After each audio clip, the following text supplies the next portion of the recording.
syukurillah, salatan wa salaman ala rasulillah wa ala alihi wa sahbihi wa mawala. Raditu billahi rabba wa bil islami dina wa bi muhammadin nabiyya wa rasulah. Rabbi zidni ilman warzuqni fahman. Rabbi shrah li sadri wa yassir li amri wa hlul 'uqdatam min lisani yafqahu qawli. Alhamdulillah, Bapak Ibu semuanya, guru pendidikan agama Islam. Hari ini kita mengikuti kegiatan implementasi kurikulum Merdeka yang salah satunya materinya adalah itu penerapan budaya positif, dan kita selama 1 jam lebih nanti akan mencoba belajar apa saja budaya positif yang harus kita kembangkan di sekolah kita, terutama di ruang-ruang belajar kita, di ruang-ruang diskusi bersama siswa-siswa kita, di ruang-ruang kegiatan di lingkungan kegiatan pembelajaran, baik itu lingkungan dalam kelas maupun di lingkungan sekolah kita. Nah, banyak budaya positif yang akan kita kembangkan di sekolah kita. Nah, sebagaimana kita ketahui bahwasanya anak-anak kita adalah generasi kita ke depan. Dari mereka lah potret negara kita. Dari mereka lah wajah kehidupan desa kita. Dari mereka lah nanti ke depan akan menimbulkan generasi-generasi yang baik, generasi-generasi yang berakhlakul karimah, generasi-generasi yang cinta kepada negara Indonesia. Sebagaimana kita ketahui, anak-anak kita adalah salah satu hal yang utama yang harus kita bina. Kalau boleh diibaratkan, mereka itu seperti biji-bijian yang kita taburkan. Biji tersebut akan tumbuh, dan ketika tumbuh dia akan menjadi sesuatu yang berguna. Ini yang akan kita harapkan. Nah, kapan itu kita mulai? Saat sekarang ini. Kalau bukan sekarang kita mulai untuk menumbuhkan budaya positif kepada mereka, kapan lagi? Karena generasi-generasi ke depan terbentuk pada generasi-generasi sekarang.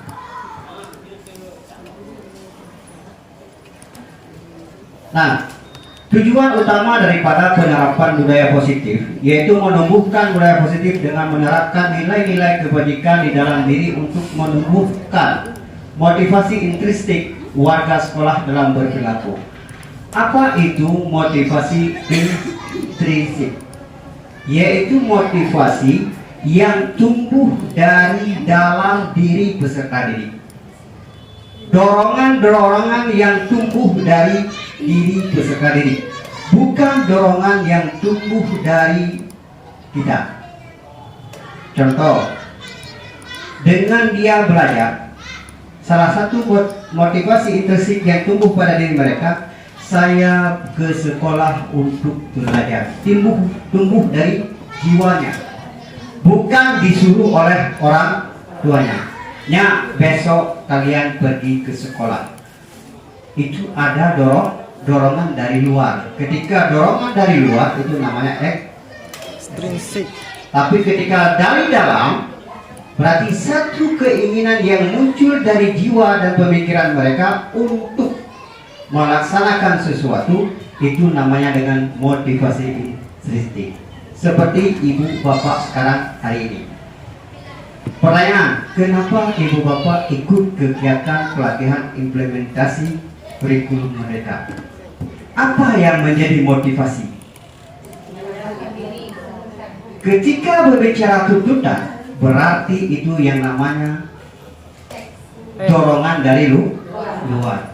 Karena perlu sertifikat untuk ke sertifikasi, disuruh kepala sekolah, bukan muncul dari dalam. Tapi ketika muncul dari dalam, saya perlu belajar tentang kurikulum Merdeka, berarti itu muncul dari jiwa kita. Nah, makanya motivasi intrinsik ini adalah muncul dari jiwa kita yang ke dalam. Makanya keberhasilan seseorang itu ditentukan daripada motivasi dalam diri mereka, keinginan dasar. Begitu juga dengan siswa kita. Ini yang akan kita coba munculkan kepada siswa kita. Nah, Ada 6 budaya positif yang akan kita coba pelajari hari ini. Yang pertama ada disiplin positif, kemudian ada nilai-nilai kebajikan apa saja yang ada di dalam penerapan disiplin positif ataupun budaya positif. Kemudian yang kedua kita akan belajar tentang teori motivasi, hukuman, penghargaan, restitusi. Bagaimana memberi hukuman kepada siswa, bagaimana memberi penghargaan kepada siswa, bagaimana cara memotivasi siswa. Seperti Bapak Kabit tadi menyampaikan, jangan sampai menyakiti. Ini akan kita pelajari hukuman-hukuman yang memang akan kita berikan kepada siswa kita. Layakkah hukuman itu kita berikan atau tidak? Layakkah penghargaan itu kita berikan atau bagaimana? Ini akan kita bahas nanti. Kemudian ada keyakinan kelas. Salah satu budaya positif yang harus kita kuatkan kepada peserta didik kita di dalam ruangan-ruangan kelas kita, yaitu keyakinan kelas. Contoh Ibu, kita kegiatan pembelajaran seperti ini, ada kesepakatan ataupun keyakinan yang kita bangun bersama. Contoh, datang tepat waktu, kemudian aktif di dalam kegiatan pelaksanaan. Itu keyakinan-keyakinan yang kita bangun di dalam komunitas kita saat kita belajar. Keyakinan dengan siswa juga bisa kita bangun. Nah, ini yang akan kita buat nanti. Bagaimana membuat keyakinan kelas bersama siswa. Kemudian yang keempat, kita juga akan membahas kebutuhan dasar manusia dan dunia berkualitas. Semua manusia itu mempunyai kebutuhan dasar. Ada 5 kebutuhan dasar daripada manusia. Ini yang akan coba kita gali bersama. Kemudian ada 5 posisi kontrol. Kita sebagai pendidik, ada 5 posisi kontrol yang akan kita lakukan di dalam kegiatan pembelajaran kita. Kemudian ada yang terakhir, yaitu segitiga restitusi. Ini juga akan kita bahas selama 1 jam ke depan. Baik Ibu Bapak sekalian. Nah, sekarang saya ingin mengajak Ibu Bapak semuanya mengempalkan tangan. Mengempalkan tangan, satu tangan dikepalkan, mengepalkan tangan. Kemudian kawan yang di samping berusaha untuk membukakan gempalan tangan tersebut. Kawan yang mengepalkan tangan berusaha mati-matian untuk tidak membukakan gempalan tangannya. Nah, ini akan kita ajak coba bermain. Saya ingin mengetahui nanti apa makna daripada gempalan tangan tersebut. Nah, misalnya Ibu Mariamah dengan Ibu Rosnita. Ibu Mariamah mengempalkan tangannya. Ibu Rosnita berusaha membuka gempalan tangan tersebut dengan berbagai cara. Boleh memukul, boleh mencubit, boleh menggelitik, boleh memberikan uang. Buka jaroron, nak membipeng. Buka. Berusaha sekuatnya untuk bisa membuka gempalan tangannya. Sedangkan kawannya satu lagi terserah apakah mau membuka ataupun tidak, ataupun mempertahankan dengan sebaik-baiknya. Mari kita bermain sebentar tentang bagaimana membuka gempalan daripada tangan kawan. Oke, 2, 4. Ibu 2. Ibu 2. 1, 2, 3. Yang satu orang mencoba membuka dengan berbagai cara.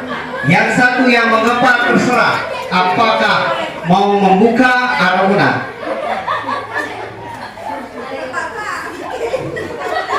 Ayo terus.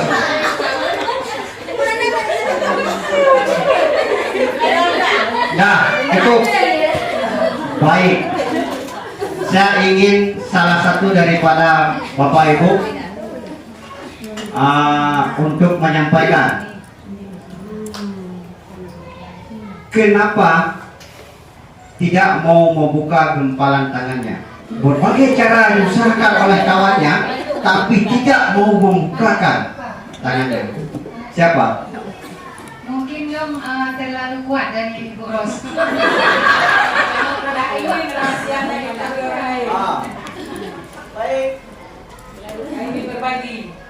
Ibu Ros, kira kipancara yang membuka tapi han terbuka. Lembuka memang pelan-pelan, tidak menyakiti yang menggepar. Tapi wah kita bisa buka. Sampai lebih ini. Begini kali. Lalu, tapi kita buka mau keluar. Baik, Ibu Mariama mengatakan bahwasanya beliau tidak mau membuka gempalan tangannya karena beliau itu sangat kuat daripada Ibu Rosnita. Ibu Rosnita sudah berusaha secara maksimal dengan berbagai cara sampai menggelitik, sampai ada memukul tangan seperti ini supaya terbuka, tapi tidak bisa terbuka. Kenapa? Karena kontrol itu ada pada kita yang mengempalkan tangan. Ini intinya. Kontrol itu ada pada kita. Kalau kita mau membukakan tangan tanpa digelitik, tanpa diiming-iming sesuatu, kita akan membukanya. Tapi ketika kita tidak mau membukanya, bagaimanapun berusaha, seberapa banyak pun duit dikasih kepada kita, titik kontrol itu ada pada kita. Nah, kita akan melihat miskonsepsi di dalam pembelajaran yang terjadi selama ini. Guru selama ini, guru mengontrol murid. Guru mengontrol murid. Ini harus paham lagi. Pada dasarnya kita tidak dapat memaksa murid untuk membuat sesuatu jikalau murid tersebut memilih untuk tidak melakukannya. Walaupun tampaknya guru sedang mengontrol perilaku murid, siswa kita, peserta didik kita, dia mempunyai kontrol atas dirinya sendiri. Kenapa juga dia mau kita menyuruh ini, menyuruh itu. Nah, dia melepaskan dirinya untuk dikontrol oleh gurunya. Seperti tadi tangan kita. Kalau kita lepas, berarti kita membiarkan kawan kita untuk mengontrol diri kita. Tapi kalau kita memang menggenggam kuat-kuat, berarti kita mengontrol diri kita sendiri. Kemudian ada ilustrasi kedua, bahwa semua penguatan positif efektif dan bermanfaat. Penguatan positif atau bujukan adalah bentuk-bentuk kontrol. Caranya dengan berbagai cara.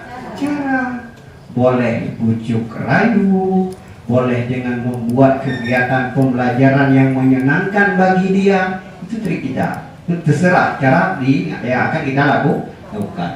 Kemudian kritik dan membuat orang merasa bersalah dapat menguatkan karakter. Menggunakan kritik dan rasa bersalah untuk mengontrol murid menunjukkan pada identitas gagal. Mana? Kita melihat siswa kita itu karakternya kurang baik. Kita selalu menjas. Setiap saat ibu melihat kamu yang melakukan itu. Padahal bahasa yang lain bisa kita pakai untuk yang tidak terlampau vulgar. Kenapa selalu kamu melakukan itu? Nah, beda bahasa. Ibu selalu melihat kamu selalu melakukan itu.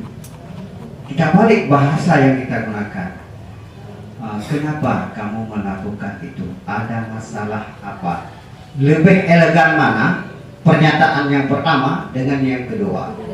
Nah, ketika kita menjas mereka itu dengan satu karakter mereka yang tidak baik, itu kita sudah suatu hal yang gagal di dalam pendekatan dengan siswa.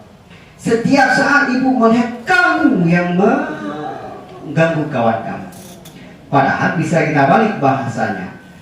Ada masalah apa sehingga kamu mengganggu kawan kamu? Itu bisa kita menggunakan bahasa-bahasa yang lain, bukan bahasa dalam bentuk menjas mereka.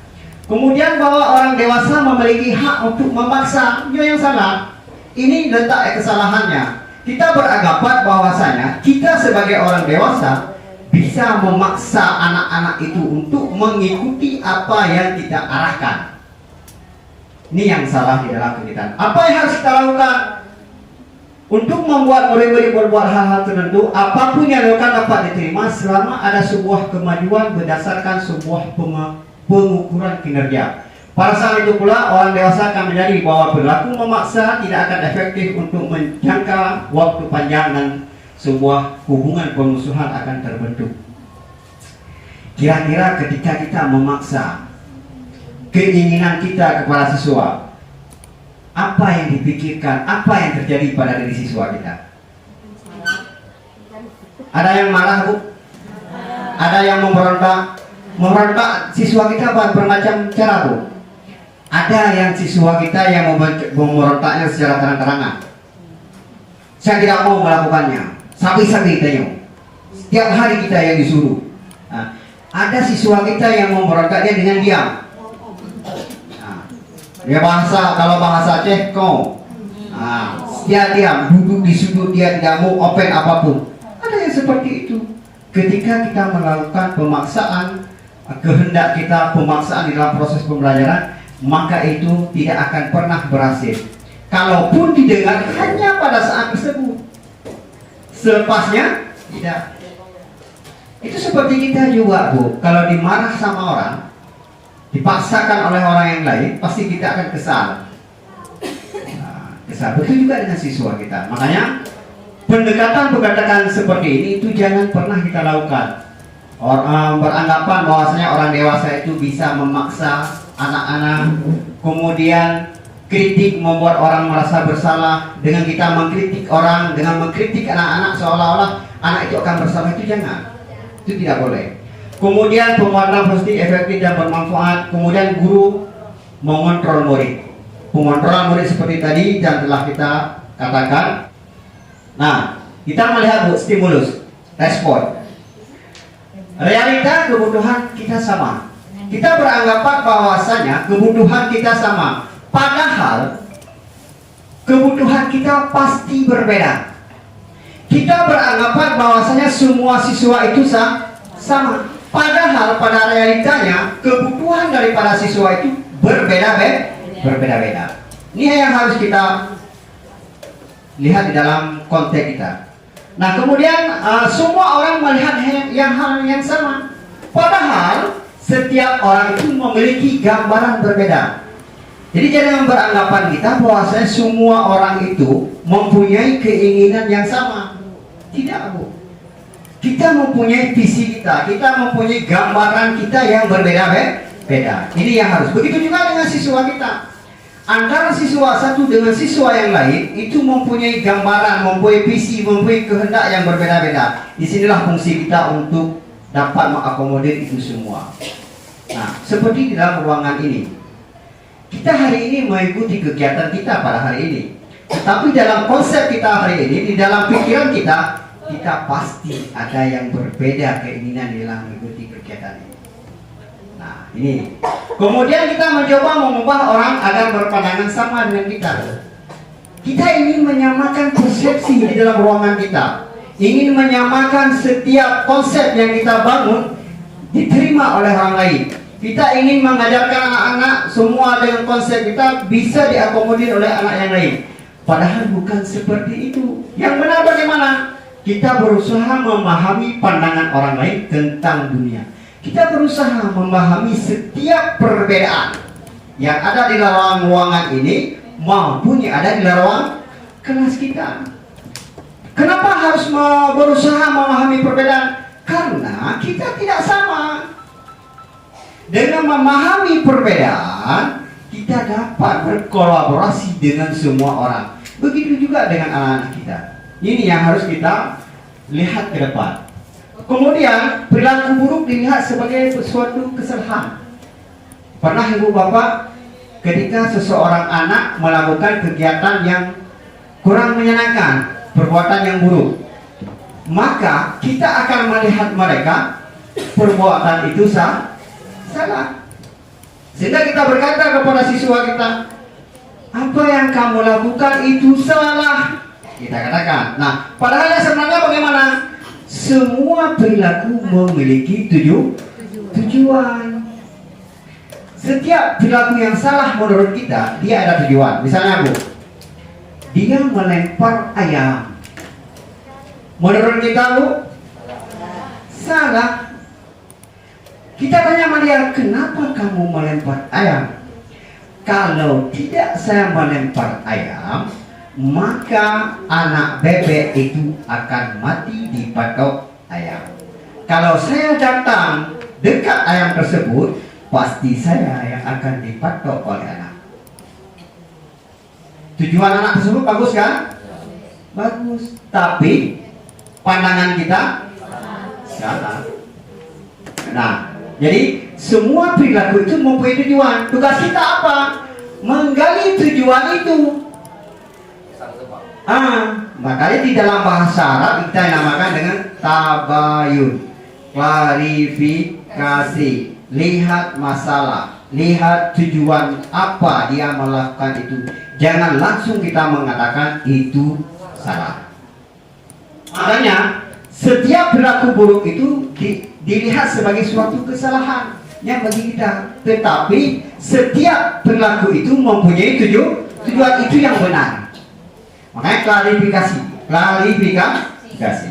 Begitu juga dengan anak-anak kita, Bu.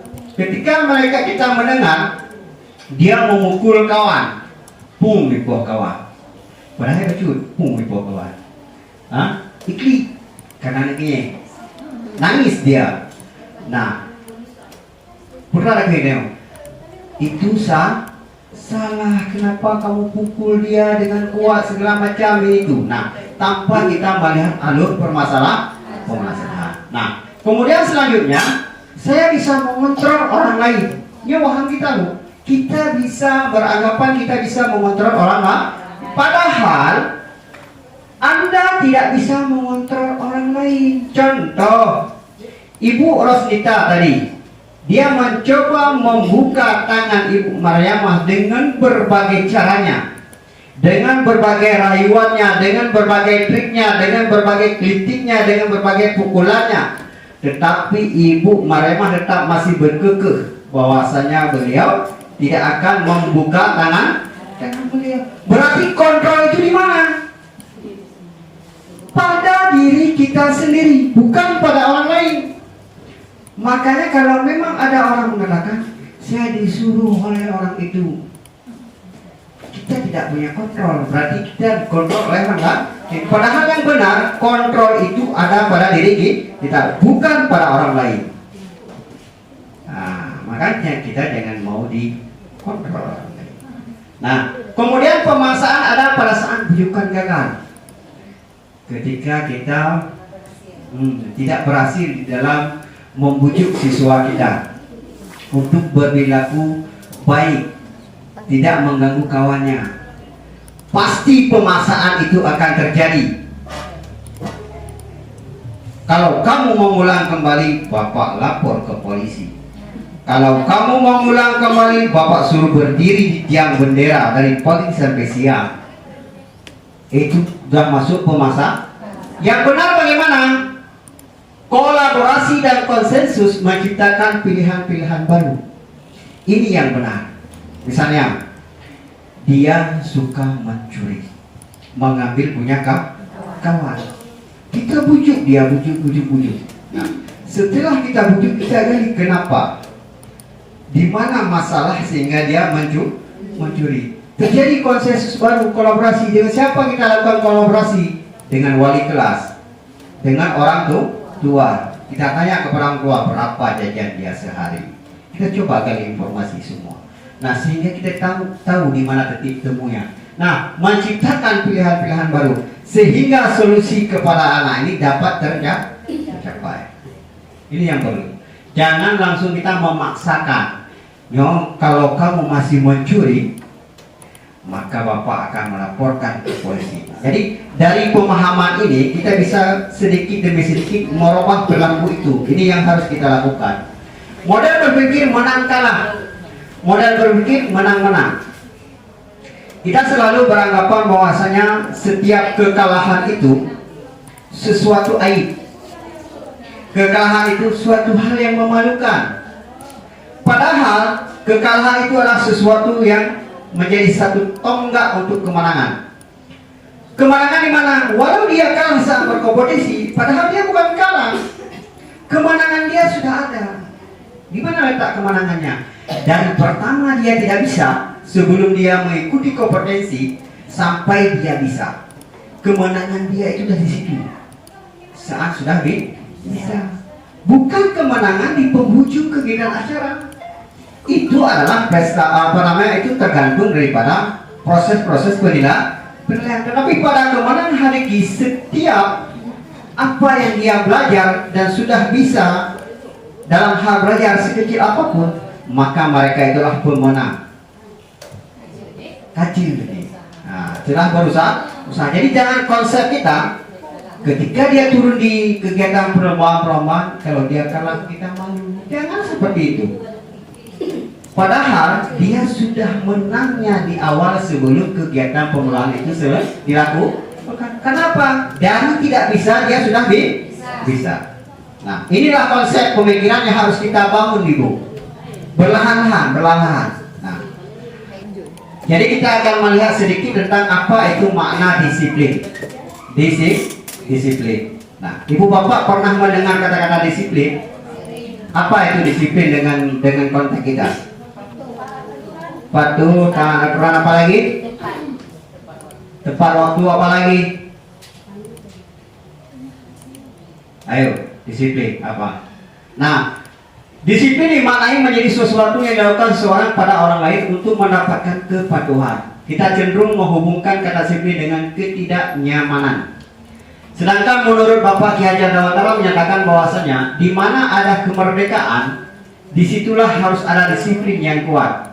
Sesungguhnya disiplin itu bersifat self-disiplinan, yaitu kita sendiri yang mewajibkan kita dengan sekeras-kerasnya. Tetapi itu sama saja, sebab jikalau kita tidak cakap melakukan disiplin, wajiblah penguasaan lain mendisiplinkan diri kita. Nah, ketika disiplin, berbicara disiplin, itu letak pada diri kita. Letak pada diri kita. Terutama di dalam hal mendisiplinkan diri kita di saat kegiatan kita sehari-hari. Contoh, saat mau ke sekolah, disiplin kita apa? Kita pasti akan terbayang, saya harus melakukan ini di waktu pagi. Secara rutin, kita memaksakan diri kita untuk bangun pagi-pagi untuk sholat. Bangun pagi-pagi saat dingin, kita memaksakan diri kita untuk mendisiplinkan diri. Begitu juga dengan anak-anak kita. Bukan kita yang memaksakan mereka, tetapi mereka yang mencoba mendisiplinkan diri mereka. Nah, kalaupun itu tidak berlaku, maka ada yang namanya keyakinan ke kelas yang kita lakukan. Apa keyakinan kelasnya? Anak-anak harus masuk tepat waktu. Keyakinan kelas itu yang kita bangun adalah sesuatu kesepakatan yang kita sepakati dengan peserta didik untuk membentuk kedisiplinan mereka. Nah, bukan kita yang memaksakan, tetapi bersama-sama peserta didik untuk menciptakan satu keyakinan dan kesepakatan dengan mereka di dalam kelas. Nah, kalian harus disiplin. Pukul sekian kalian harus datang ke sekolah. Tanpa kita konfirmasi dengan peserta didik. Padahal dia itu tidak makan pagi. Padahal jarak dia dari sekolah itu sangat jauh. Ketika dia pergi pagi-pagi pukul 6, ditakutkan ada binatang lewat, sehingga dia harus pukul 7 sampai ke sekolah mungkin lewat. Itu harus kita perhatikan kondisi-kondisi itu. Makanya keyakinan kelas dan kesepakatan kelas yang akan kita bangun bersama nanti itu harus mengarah kepada kesepakatan dengan peserta didik, bukan hanya kesepakatan yang dilakukan oleh guru. Nah, nilai-nilai kebajikan dari 6 institusi organisasi yang dibuat. Nah, untuk yang kita pelajari yaitu di profil pelajar Pancasila. Ini ada 6 nilai-nilai kebajikan yang akan kita terapkan kepada diri siswa kita. Yaitu ada beriman dan bertakwa kepada Tuhan Yang Maha Esa dan berakhlak mulia. Kemudian ada mandiri, kemudian ada bernalar kritis, kemudian berkebinekaan global, kemudian bergotong royong dan kreatif. Ibu, primary yes program. Ini ada toleransi, rasa hormat, empati, keinginan, kreativitas. Kemudian ada beberapa disiplin yang hampir sama, peduli, rajin. Nah, semua itu di guru pendidikan agama Islam, semua yang direkomendasi daripada institusi tersebut dinilai kebajikan di guru pendidikan agama Islam, semua itu ada. Ada Bu? Semua ada. Bagaimana hidup hemat? Ada. Bagaimana hidup bersih? Itu ada. Bagaimana bertoleransi? Bagaimana berempati? Itu ada semua yang direkomendasi tersebut untuk nilai-nilai kebajikan yang harus kita terapkan kepada siswa di dalam pendidikan agama Islam, itu sudah termaktub semua. Nah, makanya kita sebagai guru PAI tidak usah susah-susah dengan perubahan-perubahan seperti ini, karena memang sudah ada sejak dulu. Kita sudah makanan guru PAI sebenarnya. Nah, cuma kita coba mengembangkan lagi ke depan hal-hal yang memang masih kita kurang ingat, kita coba memperdalam kembali. Assalamualaikum warahmatullahi wabarakatuh. Kita lanjut lagi untuk kegiatan kita tentang penerapan budaya positif di sekolah. Yang dimana tadi telah kita berbicara tentang budaya positif. Kemudian yang kedua ada teori motivasi, hukuman, penghargaan, dan restitusi. Nah, ini akan kita coba mendalami kembali apa itu hukuman, kemudian penghargaan, kemudian restitusi itu apa. Nah, secara garis besar motivasi perilaku manusia itu ada 3. Yang menjadi motivasi perilaku manusia itu ada 3. Pertanyaan yang mendasar yang pertama, apa itu motivasi? Dorongan, keinginan, hasrat kita. Itu adapun yang lebih menonjol daripada arti daripada motivasi itu dorongan. Nah, kita lihat yang pertama, yang menjadi motivasi perilaku manusia. Yang pertama itu untuk menghindari ketidaknyamanan ataupun hukuman. Semua kita pasti ada. Menghindari ketidaknyamanan ataupun hukuman itu pasti ada pada diri kita. Nah, tingkat terendah daripada motivasi perilaku manusia, biasanya orang memotivasi perilakunya untuk menghindari hukuman atau ketidaknyamanan. Akan bertanya apa yang akan terjadi apabila saya tidak melakukannya. Sebenarnya mereka sedang menghindari permasalahan yang mungkin muncul dan berpengaruh pada mereka secara fisik. Ketika kita memberikan sesuatu pertanyaan, kita memberikan sesuatu materi kepada mereka untuk menghindari hukuman. Biasa kita kalau siapa saja yang tidak selesai PR, siapa saja yang tidak mengerjakan tugasnya, maka akan diberi sanksi. Kebiasaan seperti itu, sehingga muncullah motivasi dari para peserta didik kita untuk menghindari hukuman tersebut, sehingga berpengaruh pada psikologinya, berpengaruh pada pemikirannya, berpengaruh pada mental mereka. Malah sampai-sampai ada anak-anak yang memang pikirannya down, kosong. Seperti kita dikatakan, kalau memang tidak bisa, maka ibu bapak akan kita sanksi. Nah, perasaan ibu pada saat tersebut bagaimana? Perasaannya ketika kita akan diberi sanksi, kita diberi hukuman, apa perasaan kita?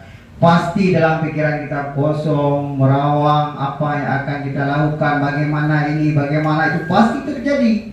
Begitu juga dengan peserta didik kita, ketika kita jas mereka, kalau memang tidak siap, kalau memang tidak bisa, kalau memang tidak selesai, maka akan mendapat hukuman. Itu pasti dalam perasaan siswa kita, dia akan merasa ketakutan, mentalnya menjadi lemah, psikologinya berkurang. Itu yang terjadi. Nah, makanya waktu kita berikan PR, ada siswa yang tidak ke sekolah. Itu salah satu bentuk, Bu. Salah satu bentuk dorongan motivasi dia menghindari hukuman yang berpengaruh pada psikologinya. Ini masalah kita. Makanya jangan terlampau memberi kalimat-kalimat yang bisa merusak psikologi. Minimal anak-anak coba buat tugas. Bila kalian tidak paham, tidak bisa, coba kalian tanyakan baik kepada ibu maupun kawan kalian. Itu bahasa yang harus kita gunakan. Jangan menggunakan bahasa buat PR, buat tugas halaman sekian, sekitar 30 menit. Bagi yang tidak siap, pergi WC. Itu pengaruh. Saya seperti itu juga dulu, Bu. Seperti itu juga. Nah, ketika berbicara mempelajari ini, materi ini, konsepnya berarti salah yang telah saya bangun. Makanya ilmu-ilmu seperti ini kita berikan. Pasti terjadi karena hal-hal yang biasa yang terjadi di lapangan. Kemudian yang kedua yang bisa menjadi motivasi perilaku manusia itu untuk mendapatkan imbalan atau penghargaan dari orang lain. Itu menjadi motivasi kita. Saya ingin bekerja seperti ini sebagus-bagus mungkin supaya saya mendapatkan rewards, supaya saya mendapatkan imbalan di akhir, bisa mendapatkan pesangon yang lebih. Nah, begitu juga dengan anak-anak kita. Saya ingin mendapatkan hadiah yang diberikan oleh ibu guru. Siapa yang bisa mengerjakan soalan cepat, maka akan diberikan hadiah. Karena hadiah tersebut memotivasi dia untuk mengerjakan secara cepat. Itu psikologi juga berpengaruh kepada psikologi anak. Maka untuk mengedepankan reward itu jangan cepat-cepat, Bu. Jangan dulu kita iming-imingkan dengan duit. Biasa di rumah, Bu. Ya, tolong beli cabai. Cabai, beli telur kan. Kemudian yang sisa duitnya sisa kamu ambil. Nah, sekali, 2 kali, 3 kali, pasti keempat kali dia bertanya, "Mak, kalau memang ada yang lebih untuk saya." Keempat, kelima, dia tidak akan pernah minta izin lagi. Itu pengaruh yang luar biasa untuk psikologi anak-anak. Nah, kita lihat satu tingkat di atas motivasi yang pertama. Di sini orang berperilaku untuk mendapatkan imbalan atau penghargaan dari orang lain. Orang dengan motivasi ini akan bertanya, apa yang akan saya dapatkan apabila saya melakukannya? Apa yang akan saya dapatkan apabila saya melakukannya? Bermakna motivasi itu bukan muncul dalam dirinya, tetapi muncul dari luar, sehingga menimbulkan keinginan dia. Ini bahaya juga. Andai kata tidak ada penghargaan, tidak ada reward yang akan diberikan, dia pasti tidak akan mau belajar. Sudah mengharap. Nanti kita akan melihat bagaimana pemberian reward yang benar, bagaimana pemberian hukuman yang benar. Nanti akan kita lihat. Kemudian untuk menjadi orang yang mereka inginkan dan menghargai diri sendiri dengan nilai-nilai yang mereka percaya. Orang dengan motivasi ini akan bertanya, akan menjadi orang yang seperti apabila saya melakukannya. Mereka melakukan sesuatu karena nilai-nilai mereka yakini dan hargai. Dan mereka melakukannya karena mereka ingin menjadi orang yang melakukan nilai-nilai yang mereka yakini tersebut. Inilah motivasi yang akan membuat seseorang memiliki disiplin positif. Ternyata di antara ketiga itu yang terbaik adalah motivasi untuk menjadi orang yang mereka inginkan dan menghargai diri dengan nilai-nilai yang mereka percaya. Saya mempunyai kemampuan berbicara, maka saya akan berkeinginan ke depan saya akan menjadi seorang orator, seorang penceramah. Itu muncul dari diri sendiri dengan berpedoman pada kemampuan diri dan karakter diri sendiri. Ini yang diharapkan. Munculnya motivasi bukan karena hukuman, munculnya motivasi bukan karena penghargaan, tetapi munculnya motivasi karena keinginan dan nilai-nilai yang dimiliki sendiri oleh peserta didik dan kita sendiri. Yang berlebih. Nah, setelah kita melihat ketiga cara motivasi tersebut?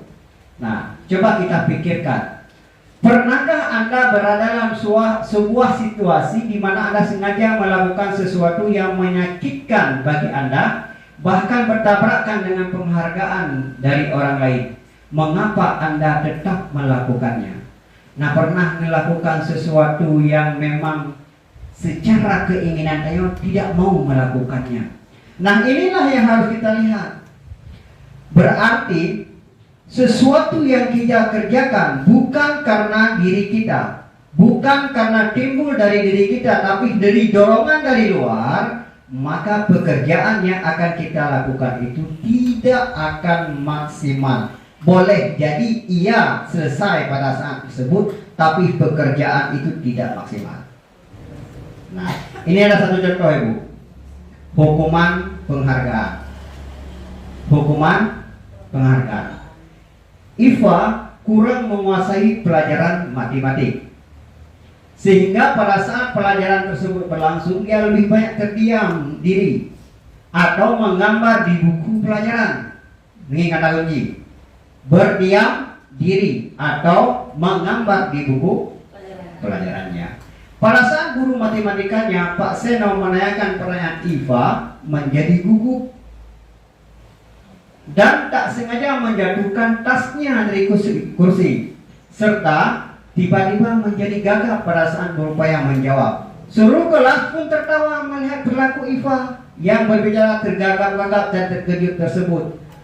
Pak Seno pada saat itu membiarkan teman-teman Iva menertawakan Iva yang tergagap dan malu luar biasa. Nah, malah minta Iva untuk maju ke depan dan berdiri di depan kelas sambil menunjukkan hidungnya karena tidak bisa menjawab pertanyaan Pak Seno. Kelas makin gaduh dan anak-anak pun tertawa melihat Iva di depan kelas memegang ujung hidungnya. Iva. Nah, pertanyaan selanjutnya, apakah Anda setuju dengan tindakan Pak Seno terhadap Iva? Tidak. Kalau tidak, mengapa?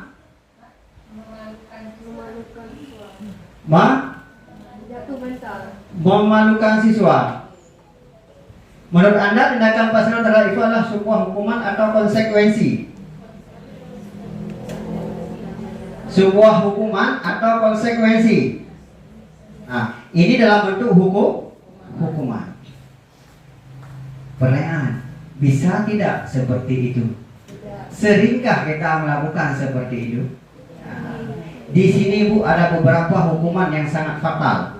Yang pertama, hukuman yang sangat fatal, Pak Seno itu tidak melihat kemampuan apa yang dimiliki oleh siswa. Yang kedua, dia menghukum siswanya di depan kelas dengan memegang hidungnya yang ditertawakan oleh kawan-kawannya. Pak Seno membiarkan itu terjadi, padahal pembiaran itu namanya bullying, perundungan. Nah, ini yang tidak boleh kita lakukan. Nah, kalau memang selama ini kita melakukan, mari berubah pelan-pelan. Nah, ini kan lagi hukuman kan? Nah, kita akan melihat hukuman, konsekuensi, dan restitusi. Hukuman bersifat tidak terencana, tiba-tiba lagi kasus Pak Seno. Dia tidak merencanakan. Nah, kemudian bersifat untuk arang, hanya kepada pembuat kesalahan menurut pandangan kita. Kemudian berupa hukuman fisik ataupun hukuman fisikis, hukuman kejiwaan. Kemudian konsekuensi sudah terencana. Kenapa sudah terencana? Karena perbuatan itu yang ini dilakukan. Kemudian sudah disepakati. Kemudian guru mau monitor murid. Murid yang diberi konsekuensi berdasarkan kesepakatan dengan mereka tetap monitor. Makna monitor di sini adalah pembinaan. Nah, satu lagi restitusi. Restitusi adalah suatu proses menciptakan kondisi bagi murid untuk memperbaiki kesalahan mereka, sehingga mereka bisa kembali pada kelompok mereka dengan karakter yang lebih kuat. Restitusi merupakan proses kolaboratif yang mengajarkan murid untuk mencari solusi untuk masalah mereka dan membantu murid seperti tentang orang seperti apa yang mereka inginkan dan bagaimana mereka harus memperlakukan orang lain.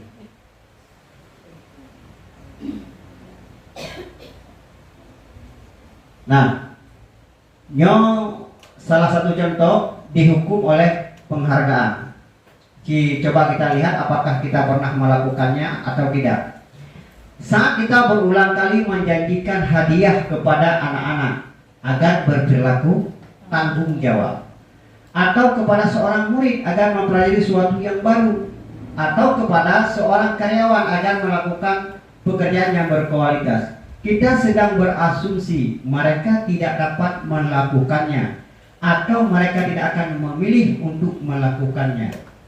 Nah, ketika kita memberikan satu penghargaan kepada orang lain, apabila kalian dapat menyelesaikan tugas dalam waktu 30 menit, maka ibu akan memberikan hadiah pulpen kepada kalian. Nah, ketika kita mengatakan akan memberikan hadiah pulpen kepada kalian, kita sedang berasumsi bahwasanya anak itu tidak bisa melakukannya, sehingga kita perlu memberikan motivasi kepada mereka. Atau kita sedang berasumsi anak tersebut tidak akan melakukannya, sehingga kita mencoba merayu mereka dengan memberi penghargaan. Itu tidak boleh. Ini apa? Dihukum oleh penghargaan. Secara tidak langsung kita sedang menghukum mereka. Kita sedang beranggapan kamu tidak bisa karena kamu tidak bisa, ini hadiah untuk kamu. Kamu tidak mau melakukannya karena kamu tidak mau melakukannya, ibu ingin kalian melakukan, ini hadiah untuk kamu. Kita sedang berasumsi itu. Ya, ini masalah yang terjadi. Padahal hal yang sepele, apalah hadiah satu pulpen. Padahal kita sedang melakukan hukuman untuk mereka karena kita berasumsi mereka tidak bisa, atau kita berasumsi mereka tidak akan pernah melakukan pekerjaan yang kita suruh. Nah, kayaknya maksudnya untuk kita memberikan yang mana hukuman dalam bentuk penghargaan, ya, sehingga orang tercerahkan. Yang mana yang dikatakan hukuman dalam bentuk penghargaan, ini dia. Kenapa itu dikatakan hukuman? Kita sedang beranggapan dia tidak mau melakukan atau dia tidak bisa melakukan, sehingga perlu memberikan penghargaan sebagai bentuk motivasi untuk membangkitkan dia melakukannya atau mengerjakannya dengan cepat.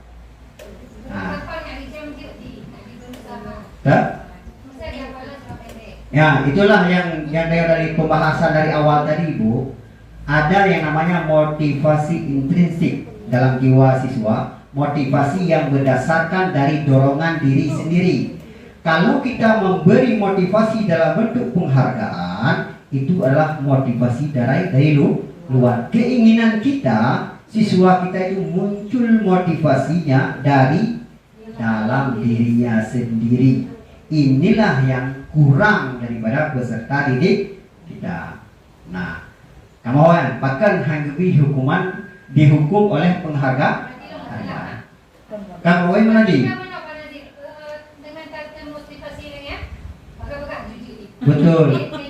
Betul. Tapi kita ketahui bahwasanya di dalam konsep pendidikan kita sedang menghukum dia dengan penghargaan. Penghargaan maupun hukuman adalah cara-cara mengontrol perilaku supaya siswa itu mau mengerjakan, supaya siswa itu patuh kepada kita apa yang kita suruh, maka kita memberikan satu penghargaan kepada kita. Ketika kita memberikan penghargaan kepada peserta didik, kita sudah mengontrol mereka. Tindakan belajar itu sendiri adalah penghargaan sesungguhnya. Penghargaan yang betul-betul penghargaan yaitu dia mau melakukan sesuatu itu dengan diri sendiri, bukan dengan iming-iming penghargaan. Tindakan memberi penghargaan nilainya itu sama dengan menghukum seseorang. Yang saya pegang al-fiqh. Yang mana hukuman dengan penghargaan, yang mana yang bisa kita berikan penghargaan. Karena yang bisa kita berikan penghargaan yaitu di akhir kegiatan proses tanpa kita iming-iming. Contoh no. Di sekolah, kepala sekolah kita tidak mengatakan apa-apa. Nah, kita bekerja, misalnya berbuat ini, melakukan itu. Di akhir itu ada evaluasi. Ketika di akhir evaluasi dengan sedang duduk bersama dengan guru lain, tiba-tiba bapak kepala sekolah mengatakan bahwasanya hari ini saya akan memberi satu apresiasi kepada seorang guru berdasarkan penilaian saya selamanya ini. Nah itu apresiasi di akhir, bukan di awal-awal. Kan iming-imingnya yang mendidik. Nah, kemudian kita akan melihat penghargaan ibu bapak. Penghargaan itu berpengaruh jangka pendek dan jangka panjang. Kemudian penghargaan itu tidak efektif. Kemudian penghargaan merusak hubungan. Kemudian penghargaan mengurangi ketepatan. Coba kita lihat penghargaan itu merusak hubungan. Misalnya ibu di dalam satu sekolah, jangan kita berbicara anak-anak, bicara ibu-ibu. Nah, tiba-tiba Pak Kepala Sekolah gitu, hari ini saya akan memberikan uang 10 juta kepada guru kita. Nah, lebih tanpa ada sesuatu, lebih. Nah, apa yang terjadi?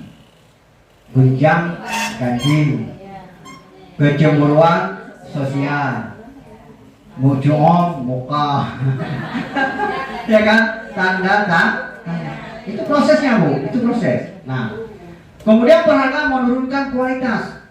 Coba lihat anak-anak yang kita labelkan ranking 1, ranking 2, ranking 3, ketika naik kelas selanjutnya apa yang terjadi? Proses pembelajaran mereka itu sudah berkurang. Dia sudah beranggapan bahwasanya dia bisa. Ya kan? Nah, kemudian penghargaan mematikan kreativitas. Saya sudah sampai di puncak 1, juara 1. Udah Murnodo. Apa yang akan kita belajar? Tak usah kita belajar lagi, santai aja. Hana lawan. Ini penghargaan itu menghukum lagi menurut cerita. Motivasi dari dalam diri.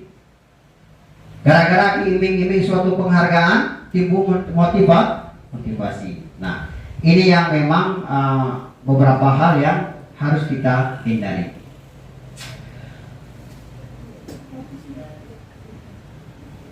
Nah, sekarang kita akan melihat di keyakinan kelas ibu. Sebelum masuk ke 5 kontrol, kita masuk di keyakinan kelas. Nah, apa itu keyakinan kelas? Keyakinan kelas bersifat lebih abstrak daripada peraturan yang lebih rinci dan konkret. Kemudian keyakinan kelas berupaya pernyataan universal. Nyeloh nama bacali. Keyakinan kelas nya konsep itu terbaik. Kesepakatan kita dengan peserta didik di dalam kelas kita. Misalnya ini, datang ke kelas tepat waktu. Itu bukan ibu guru yang menulisnya, tetapi kesepakatan dengan siswa. Kemudian angkat tangan sebelum berbicara. Kemudian jaga kebersihan ruangan. Jangan mengganggu orang lain. Aktif dalam belajar. Itu sebahagian kecil kesepakatan kelas yang kita sepakati dengan peserta didik kita.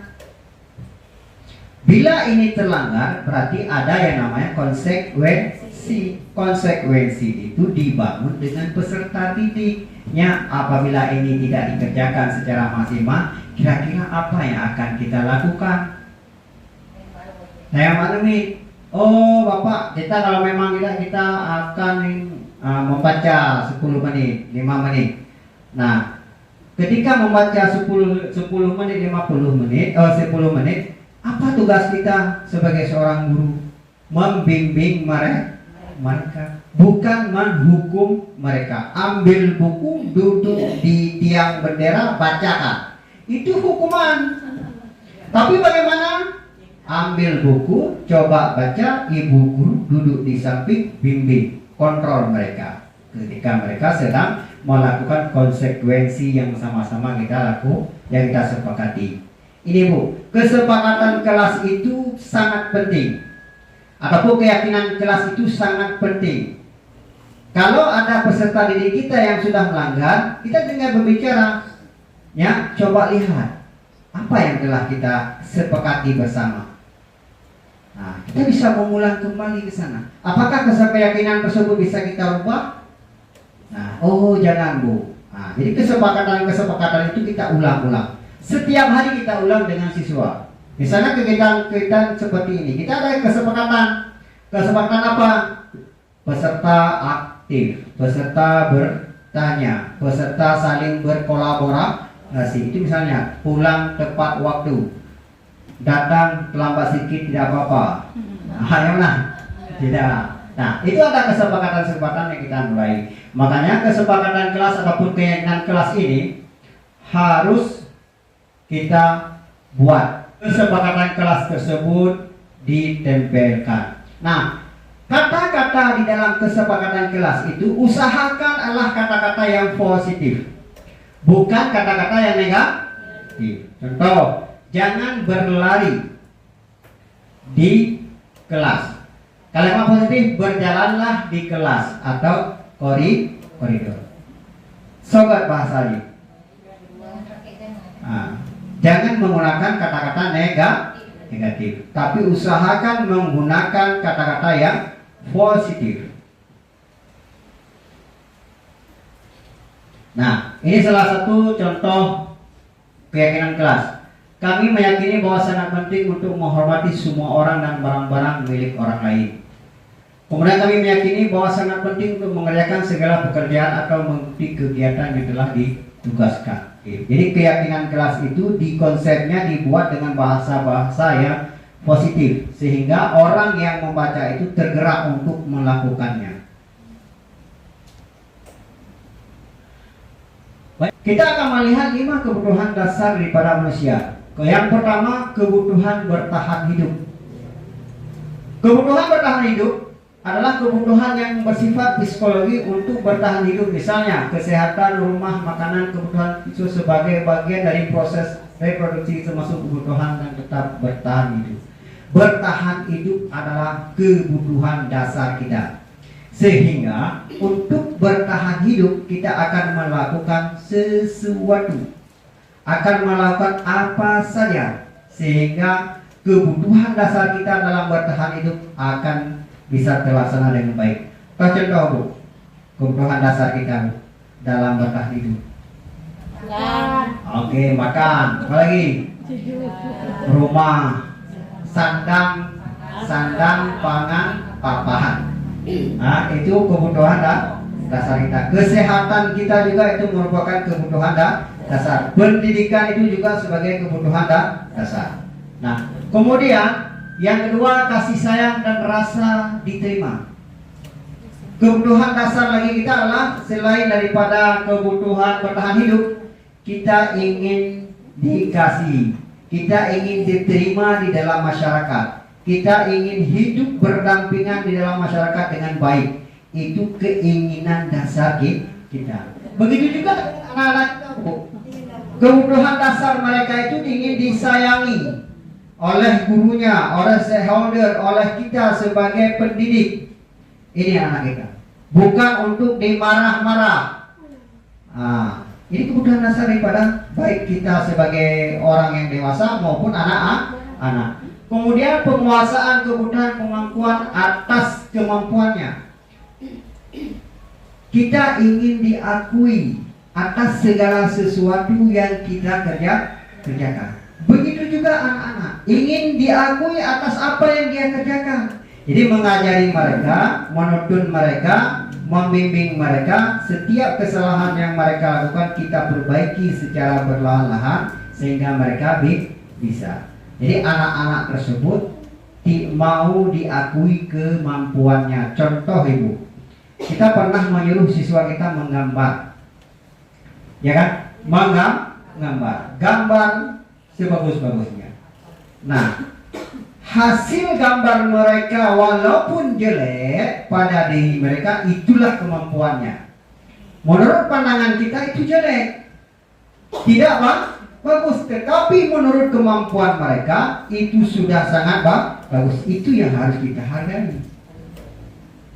Baik tak kira bagaimana gambar kamu rusak sekali, rusak orang lain, itu tidak boleh. Tidak boleh.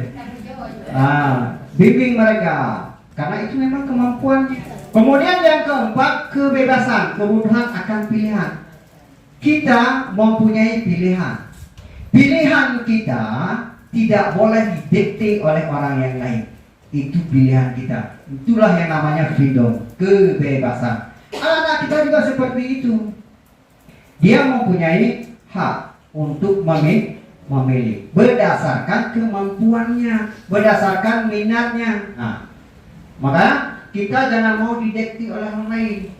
Kenapa kita kaku di dalam kegiatan pembelajaran? Kita terdikte dengan orang lain. Contoh, ketika kita buat administrasi pembelajaran ibu, ya kan? Patron itu sudah ada diberikan oleh pemerintah. Ini cuma itu patronnya. Polanya cuma itu. Nah, kita terdikte harus seperti ini, harus seperti ini. Padahal pemerintah memberi keluasan kepada kita untuk mengekspresikan kreasi kita terhadap administrasi pembelajaran itu sendiri dengan tidak keluar daripada pola yang sudah ada. Kenapa harus seperti ini? Kita itu tidak ada dapat pilihan. Kita sudah terdikte, sudah terkekang kebebasan kita. Maka kita harus mempunyai kebutuhan akan pilihan. Disinilah terjadi yang namanya pemberontakan daripada siswa. Jangankan siswa, kita juga sebagai orang dewasa akan memberontak. Nah, kemudian kesenangan yang terakhir, kebutuhan hidup kita adalah kesenangan, kebutuhan untuk merasa senang. Semua orang itu tidak ada yang bermimpi merasa susah. Semua orang dari sejak anak-anak yang kecil sampai yang kita dewasa, yang tua, pasti dia bermimpi, berkeinginan untuk mempunyai kesenangan. Sekecil apapun kesenangan itu. Karena kesenangan itu bukan terletak pada uang pada hakikatnya, bukan terletak pada harta. Kadang-kadang kita melihat ayam lari saja sudah senang kita, itu merupakan kesenangan. Jadi kesenangan itu tidak diasumsikan dengan material. Kesenangan itu dari jiwa. Maka ketika kesenangan ini sudah dibatasi baik kepada siswa kita, maka konsep daripada pendidikan itu sendiri akan terkekang. Nah, yang 5 kebutuhan dasar yang harus ada pada diri manusia, yang ada pada kita. Yang pertama, kebutuhan bertahan hidup. Yang kedua, kasih sayang dan rasa terima kasih. Kemudian penguasaan, kebutuhan pengakuan atas kemampuan kita. Kemudian kebebasan dan kesenangan. 5 dasar itu semua kita menginginkannya dan itu ada pada diri kita. Sekarang yang kelima, kita akan berbicara tentang 5 posisi kontrol, yaitu restitusi. Kita akan melihat kelima restitusi tersebut, posisi kontrol tersebut: penghukum, pembuat rasa bersalah, kemudian teman, pemantau, manajer. Ini 5 fungsi kontrol yang ada pada guru. Kita akan melihat dari kelima itu di mana kita. Dari kelima fungsi kontrol itu di mana posisi kita? Apakah kita sebagai penghukum atau kita sebagai pembuat rasa masalah bagi siswa, rasa bersalah bagi siswa, atau kita teman siswa, atau kita pemantau, atau kita sebagai manajernya? Ini akan kita lihat di mana posisi kita. Nah, coba Ibu lihat. Kita akan mengidentifikasinya.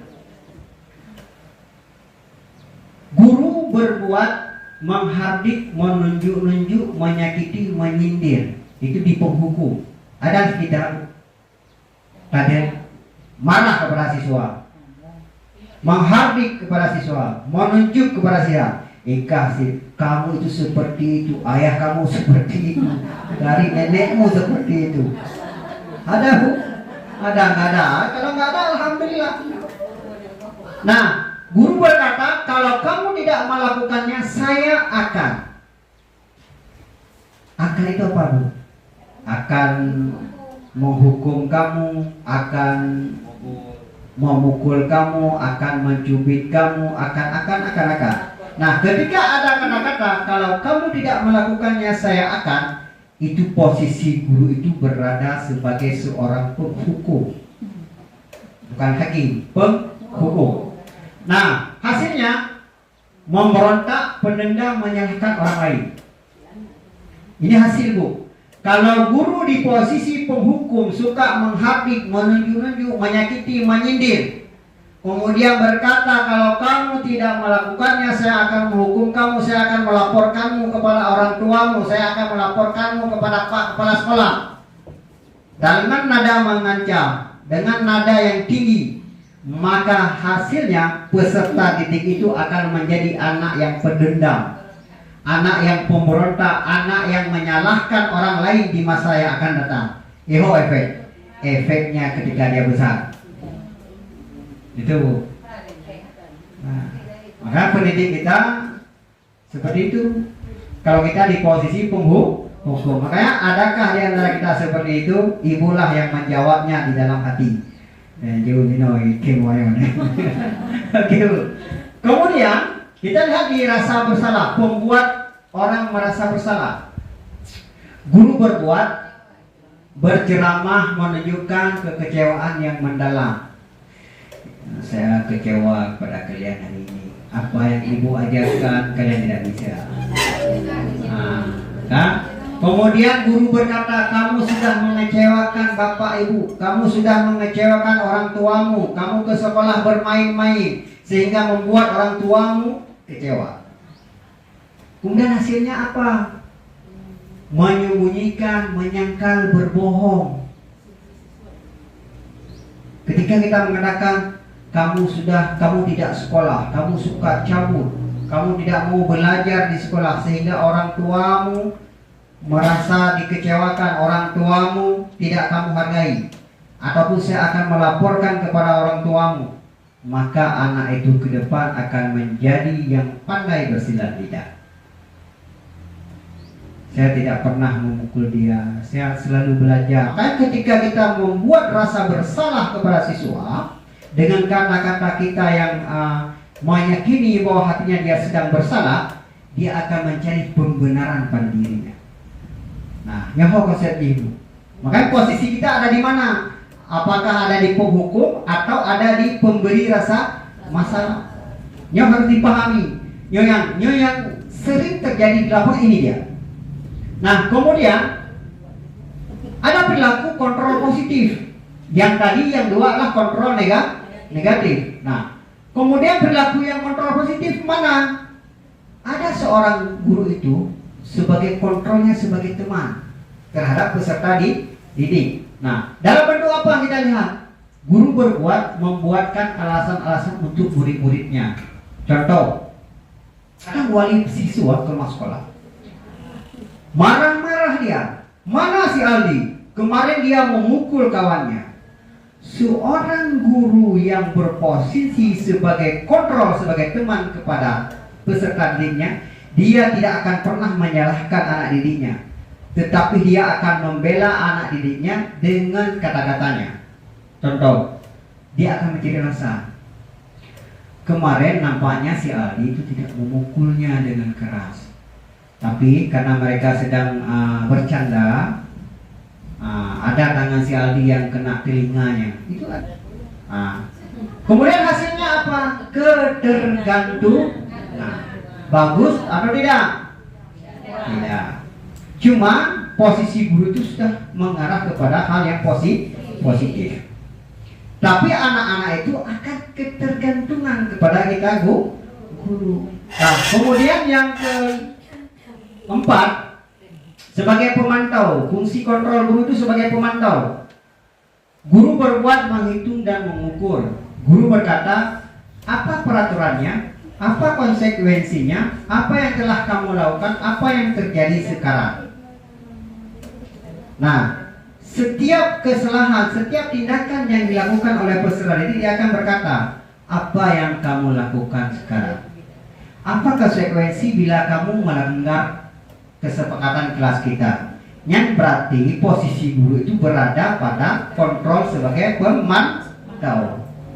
Kemudian hasilnya menyesuaikan bila diawasi. Anak-anak akan berperilaku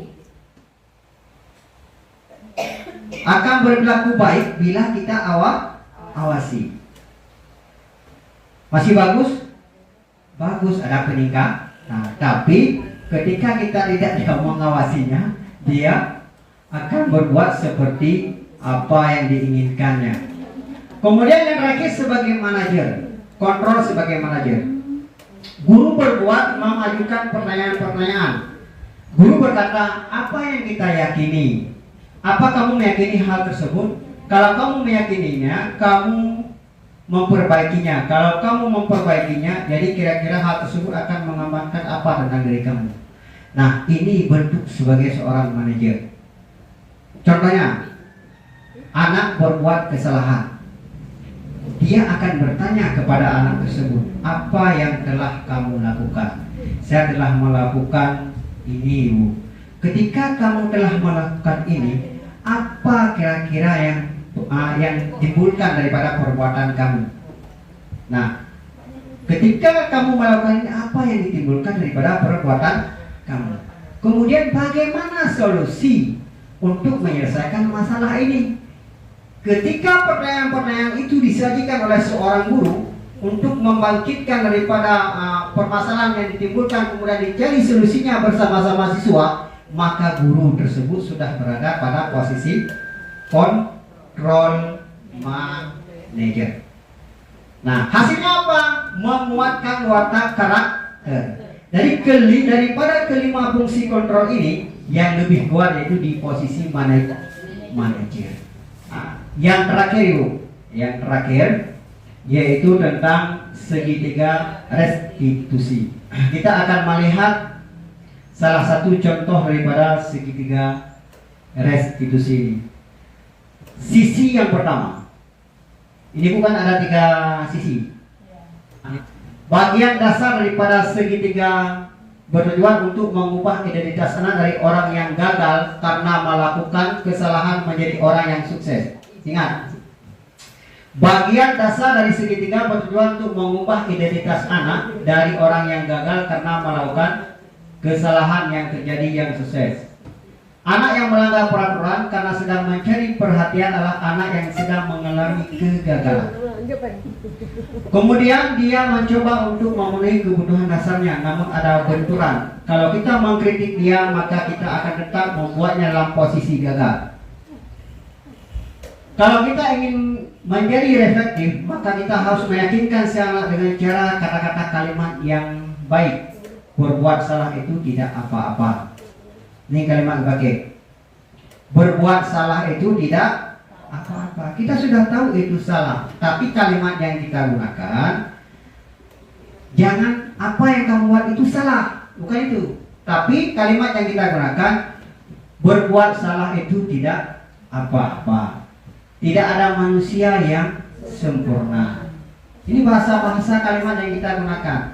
Jangan takut atas kesalahan yang kamu lakukan, karena semua kita melakukan kesalahan. Kita adalah manusia yang tidak sempurna. Itu bahasa-bahasa itulah yang kita gunakan dengan siswa kita. Bukan mengatakan apa yang kamu lakukan itu salah.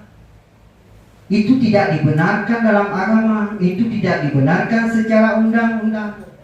Itu jangan bahasa-bahasa itu kita gunakan. Gunakanlah bahasa-bahasa yang positif. Kita sebagai manusia tidak sempurna. Kemudian kita bisa menyelesaikan masalah ini. Jangan takut, kita bisa menyelesaikan masalah ini. Masalah kamu tidak bisa, kita akan belajar baik-baik. Itu bahasa-bahasa yang kita bangun dengan siswa yang positif. Nah, kalau bahasa-bahasa ini kita gunakan, jangankan anak-anak, orang lain ketika berbicara dengan kita, apakah kita terima? Misalnya, Boisha, apa yang ibu katakan itu salah. Itu salah yang ibu lakukan. Bukan seperti itu. Nah, kira-kira ketika bahasa yang kita gunakan seperti itu, bagaimana perasaan kita? Singgung. Nah, kita balik bu. Nah, kita tukar bahasa dengan yang positif. Bu Aisyah, apa yang kita lakukan belum tentu sempurna. Kesempurnaan itu bukan milik kita. Cuma setiap kesalahan yang kita lakukan itu bisa kita perbaiki. Sobat bahasa dengan yang positif. Nah, itulah yang harus kita gunakan dengan siswa kita. Kemudian di sisi yang kedua, kita juga bisa menggunakan, padahal kamu bisa melakukannya lebih buruk dari ini. Nah, kita bisa mengatakan kamu bisa melakukan yang lebih buruk dari ini.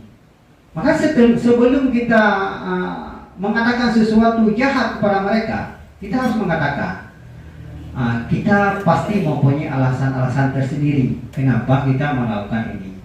Hanya pakai umurnya, itu alasan terus.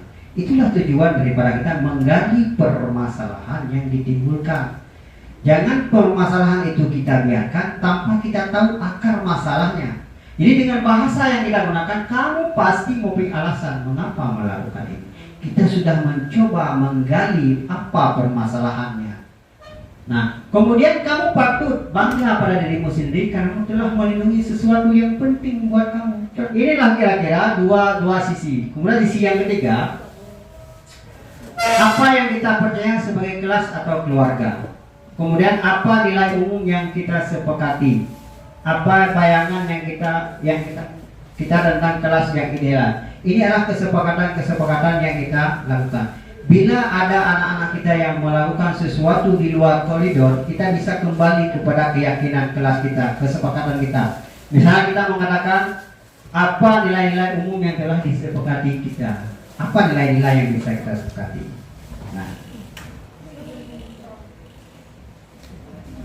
Nah, kita akan melihat satu contoh ibu. Satu contoh. Contoh yang pertama yang biasa kita terjadi ibu di lapangan. Apa? Satu contoh. Ketika ada satu permasalahan yang terjadi di ruangan kelas kita, terjadi di kelas kita ataupun terjadi di dalam masyarakat kita, kita bisa menyelesaikan masalah itu dengan menggunakan segitiga restitusi ini. Nah, apa yang akan kita lakukan? Satu permasalahan, peserta didik kita selalu bercakap kotor. Itu permasalahan. Nah, apa yang harus kita lakukan pertama? Untuk menyelesaikan permasalahan tersebut, yang harus kita lakukan pertama yaitu menstabilkan identitas. Apa identitas yang kita stabilkan? Contoh, banyak kawan-kawan kita, mereka bertutur kata yang baik. Kenapa kamu bercakap kotor? Itu mencari identitas. Dia akan menjawab, karena saya sering mendengar di rumah. Itu kan permasalahan dia akan timbul. Nah, pertanyaan pertama, kenapa kamu bercakap kotor? Nah, kawan-kawan kalian bisa bercakap dengan baik, dengan menggunakan bahasa yang baik, tapi kenapa kamu bercakap dengan bahasa yang kotor? Dia akan menjawab itu, karena di rumah saya sering seperti ini. Bersama kawan-kawan saya sering bercakap kotor seperti ini. Saya mendengar dengan bermacam-macam jawaban. Nah, setelah kita mendapatkan jawaban, kita melanjut ke sisi yang kedua, validasi tindakan yang salah tersebut. Caranya, setelah kita mendengar permasalahan yang ditimbul, bahwasanya terjadi permasalahan karena di rumahnya sering dia dengar di orang tuanya ataupun di lingkungan yang banyak. Jadi permasalahan terjadi di lingkungannya. Nah, kita akan memvalidasi tindakan yang salah tersebut. Menurut kamu, apakah tindakan itu baik? Itu harus kita tanyakan. Tidak. Kenapa tidak? Jadi jawaban itu bukan muncul dari kita, Bu. Usahakan seminimal mungkin jawaban itu muncul daripada siswa peserta didik kita. Nah, kita validasi tindakan yang salah tersebut. Apa efek yang ditimbulkan daripada kamu bercakap kotor? Dia akan menjawab, saya tidak disukai kawan, saya dibenci oleh, karena efek-efek tersebut. kemudian banyak kawan-kawan yang menghindari saya. Nah, secara agama bagaimana? Nah, dia akan menjawab sendiri juga, dia pasti akan mendengarnya. Nah, kemudian tinggal yang terakhir, kita menanyakan keyakinannya. Kira-kira ketika memang kita sudah mengetahui kesalahan kita, mengetahui tindakan yang kita lakukan itu salah, kemudian efeknya kita dijauhi oleh kawan, efeknya kita dibenci oleh orang-orang yang lain, apa yang akan kamu lakukan ke depannya? Apa yang akan kamu lakukan? Bu, saya akan berubah. Bagaimana kamu ingin berubah? Dengan cara apa kamu ingin berubah? Di sini kita kapaso, kita isi dia dengan pengetahuan-pengetahuan ketika keyakinan itu dapat. Nah, intinya sentuh dia, jangan dimarahi. Kalau kita marahi dia, kita akan berada di posisi pemberi rasa bersalah atau si penghukum. Tapi kita harus menjadi kontrol manajer bagi anak tersebut. Gali permasalahannya, kemudian validasi kesalahannya, kemudian tanyakan keyakinan kepada dia. Ketika kita mengulang ini kembali, apa yang akan ditimbulkan? Jawaban itu usahakan jangan keluar dari kita. Usahakan keluar daripada peserta didik kita, sehingga dia akan memiliki rasa terhadap apa yang dia ucapkan. Ini Bu, itu caranya. Cara kita untuk menyelesaikan suatu permasalahan. Permasalahan itu tidak bisa diselesaikan secara instan. Tidak bisa membalikkan telapak tangan, tapi harus secara perlahan-lahan. Nah, inilah fungsi daripada segitiga restitusi kita. Validasi, stabilkan identitas, validasi tindakan yang salah, kemudian menanyakan keyakinan untuk pembenaran ke depan. Ini yang diharapkan. Nah, jadi kira-kira Ibu, ada pertanyaan yang berkaitan dengan budaya positif kita dari yang pertama tadi sampai dengan yang keenam tentang restitusi. Di mana ada pertanyaan? Namboh budaya positif yang harus kita bangun di sekolah. Yang mana saja Ibu? 6. Yang mana saja? Tuh, masih ingat yang pertama? Bu?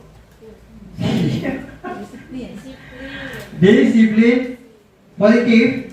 Pulau. Yang kedua, motivasi, penghargaan, hukuman, nilai-nilai kebajikan. Yang ketiga, keyakinan ke kelas. Yang keempat, 5 kebutuhan dasar manusia. Yang kelima, yang kelima, 5 kontrol. Restitusi 5 kontrol. Yang keenam, restitusi.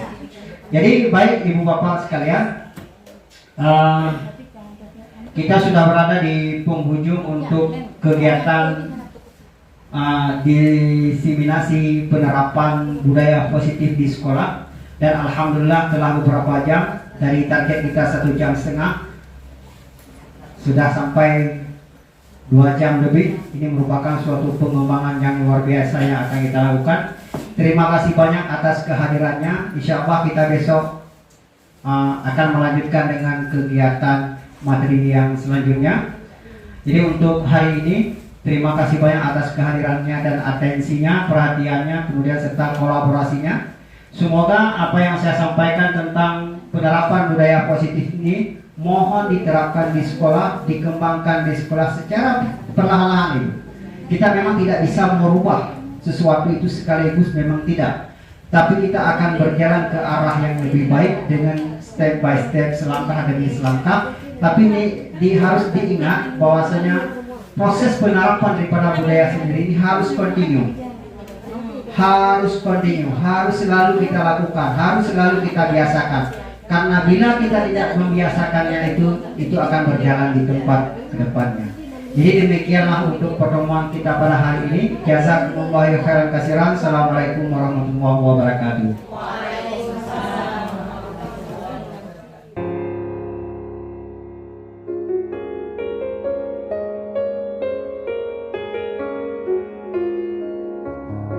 Assalamualaikum warahmatullahi wabarakatuh.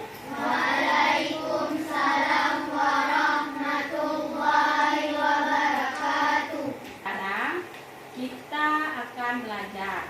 Tapi pada saat kita belajar, apa yang dulu kita lakukan?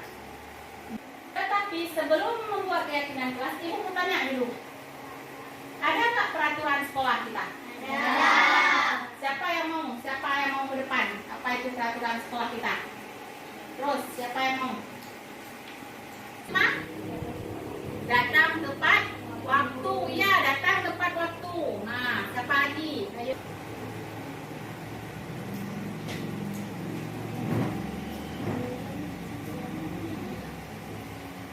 Fatimah benar sekali. Datang tepat waktu. Ada lain? Ya. Namanya Babul.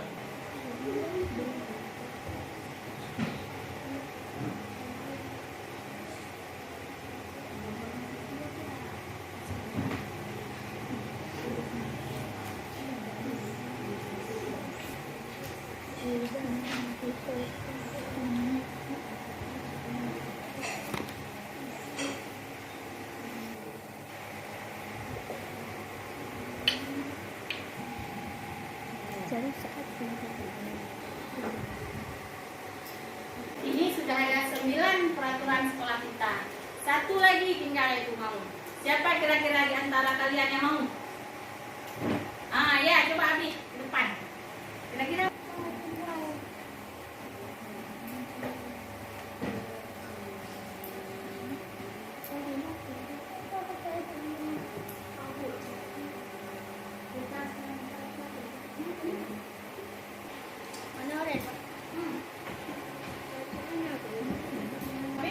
ya, betul kali. Silakan duduk, Abi. Nah, ini adalah 10 peraturan sekolah yang kalian identifikasikan. Nah, ini merupakan suatu peraturan sekolah yang telah kita mengidentifikasikan tadi kan? Nah, sekarang Ibu akan membagikan post-it ini kepada kalian. Dalam peraturan sekolah ini akan kita ciptakan keyakinan kelas. Sekarang Ibu akan bagikan ya pada kalian satu-satu.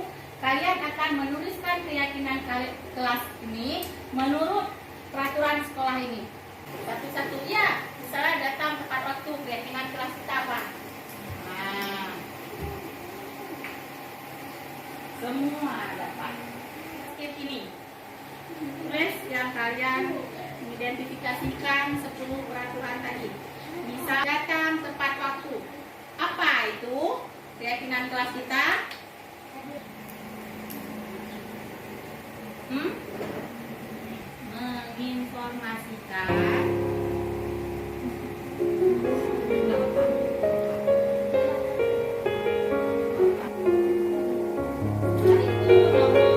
usaha menjelaskan pembelajaran. Apa itu?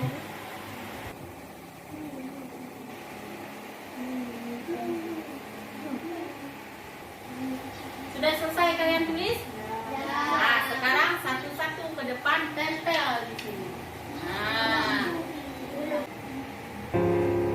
tempel terus. Zaid.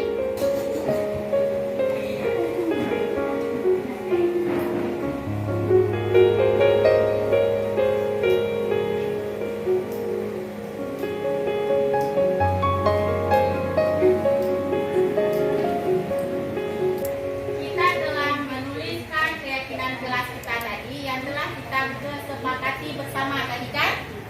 Nah, kita telah menulis tadi keyakinan kelas kita. Dari keyakinan kelas itu tercipta nilai-nilai kebaikan. Nah, yang satu tadi, kami disiplin datang ke sekolah. Apa nilai kebaikannya? Ayo, apa nilainya? Nilai kebaikannya? Ditulis di sini. Disiplin. Ya. Yang kedua apa lagi? Sopan dalam berbicara. Itu keyakinan kelas kita. Nilai kebaikannya? Sopan santun. Iya, sopan santun. Nah, benar sekali si Abid. sopan,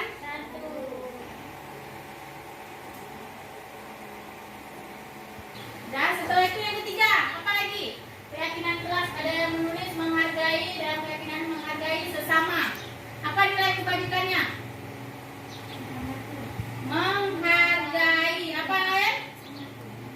Menghargai. Ya, ditulis lagi. Menghargai teman. Ya. Ya. Dah, yang tulis. Kan ada nilai A. Apa? Menjaga kebersihan. Nilai kebajikannya?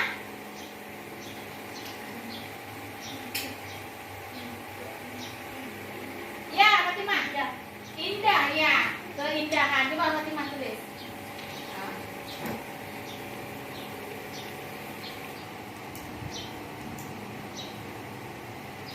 Dan kelas yang telah kita ciptakan tadi, terciptalah nilai-nilai kebajikan, antara lain disiplin, sopan santun, menghargai, keindahan, menghormati. Dalam nilai-nilai kebajikan ini, Ibu harapkan dapat kalian terapkan di rumah dan di sekolah, terutama di kelas kita. Kita sudah menulis keyakinan kelas, nilai-nilai kebajikan pada keyakinan kelas. Tugas Ibu adalah membimbing kamu, menuntun kamu dalam pembelajaran, serta mengubah karakter kamu menjadi yang lebih baik lagi. Sekarang Ibu tanya, tugas kalian apa? Tunjuk tangan. Belajar Belajar dengan tekun. Yang lain belajar dengan tekun. Faizi, menjaga kebersihan, menjaga kebersihan, datang tepat waktu, datang tepat waktu, menghormati, menghormati. Yang lain jalan sopan, berbicara dengan sopan. Yang lain ada keyakinan kelas yang telah kita lakukan tadi. Setelah itu mendapat nilai kebajikannya, kita harus laksanakan, biarpun itu di rumah, di kelas, serta dalam proses pembelajaran yang telah kita lakukan setiap hari, yang kita adakan setiap hari. Apakah kalian sanggup melaksanakannya? Apakah kalian siap? Sekian untuk kegiatan kita hari ini. Nah, kita akhiri. Assalamualaikum warahmatullahi wabarakatuh. Waalaikumsalam warahmatullahi wabarakatuh.